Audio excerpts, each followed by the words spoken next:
today's topic is microbes. Microbes, as the name itself suggests, micro means small, means tiny organism that can be seen through microscope. Micro means tiny and small, and that can be seen through microscope. ठीक है, microbes are useful also, and microbes also cause disease. Disease causing microbes are called germs. Microbes जहाँ कहीं भी उन्हें air, warmth, moisture मिलता है वहाँ grow हो जाते हैं. ठीक है, हमारी बॉडी के अंदर भी माइक्रोब्स होते हैं, एयर में माइक्रोब्स होते हैं, अदर एनिमल्स पे वो माइक्रोब्स होते हैं. ठीक है, तो microscopes can be inside our body, outside our body, inside our mouth, in bloods also. In blood also some microbes are there. ठीक है, तो microbes can be useful also, can be harmful also. I'll tell you in further categorization. ठीक है, अब microbes की 4 basic categories हैं, वो हम यहाँ पर पढ़ते हैं. ठीक है, माइक्रोब्स की फर्स्ट कैटेगरी है बैक्टीरिया. आपने कई बार एड्स में देखा होगा कि बैक्टीरिया, जर्म्स. ठीक है, तो ये क्या है, एक माइक्रोब्स है, माइक्रोब है, सिंगल सेल्ड माइक्रो ऑर्गेनिज्म, बहुत टाइनी ऑर्गेनिज्म जो कि माइक्रोस्कोप से विजिबल होता है. It can be rod shaped, rod shape का हो सकता है, स्पाइरल हो सकता है, राउंड, स्पाइरल मतलब कॉइल, राउंड हो सकता है. हार्मफुल बैक्टीरिया जो होते हैं वो डिजीज कॉज करते हैं, like typhoid, tuberculosis and pneumonia.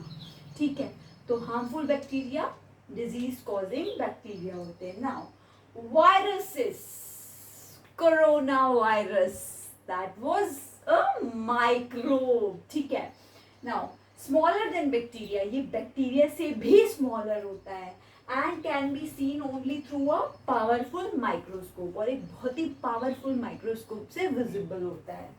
ये डिजीज कौन कौन सी कॉज करता है, chicken pox, flu, polio, dengue. ठीक है, फ्लू एंड कॉमन कोल्ड. ठीक, now protozoa. Protozoa is also single celled micro organism. They cause disease like malaria and dysentery.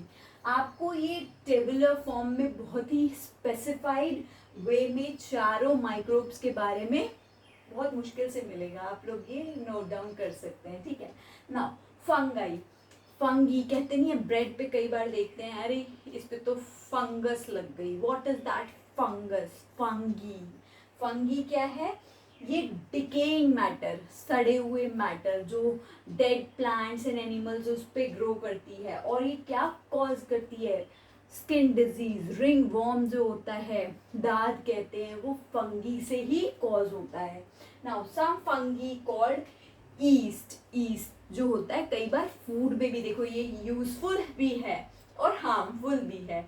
कई बार हम कुछ फूड्स में ईस्ट डालते हैं, जैसे केक की बेकिंग में, ब्रेड मेकिंग में, डोसा एंड ऑल में ईस्ट हम इन्वॉल्व करते हैं, जिससे हमारी ब्रेड बहुत सॉफ्ट एंड स्पंजी बने. ठीक है, तो ये तो थे 4 कैटेगरीज ऑफ माइक्रोब्स और उनकी कैटेगराइजेशन, वो कैसे होते हैं, कौन सी डिजीज कॉज करते हैं. अब हम देखते हैं कि जो ये माइक्रोब्स हैं ये कैसे हेल्पफुल होते हैं. चलिए देखते हैं. Now, some of the microbes are also useful. अभी तक हमने देखा था कौन कौन सी डिजीज हो रही है. ठीक है, अब देखते हैं.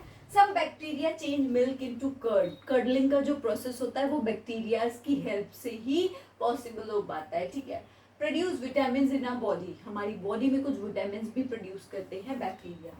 Help in the decaying of dead plant and animals. Dead plant और एनिमल्स को डिके करने में बैक्टीरिया हेल्प करते हैं.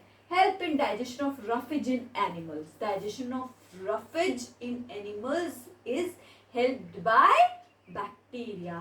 I hope आपको microbes, उनकी categories, उनकी diseases and useful वो कैसे हैं आपको पता चल गया.